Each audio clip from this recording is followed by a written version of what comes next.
So now let's see how we can work around with line nova filter inside of GIMP.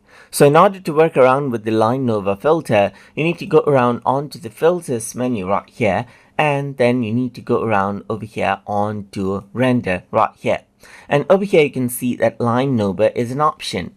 So if I were to go around and click on line nova right here, then you can go around, change around the line, change around the sharpness, offset radius, and randomness. So set the values as you like right here and press OK, and you can see that you get that line nova right here. You can see the generation of this particular effect right here being rendered out in the background. And this is what you have, as you can see right here, with lines like coming out from the background.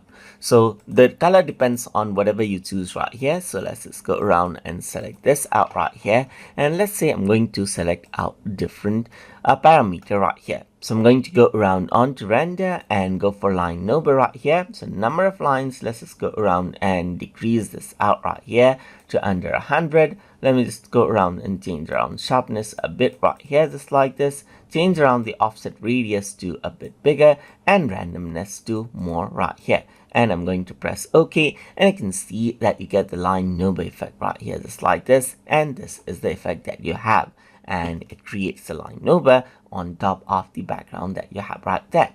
So that is how you can work around with the line nova effect inside of GIMP. So I hope you guys learned something as always. And as always, please like, comment, share, and subscribe.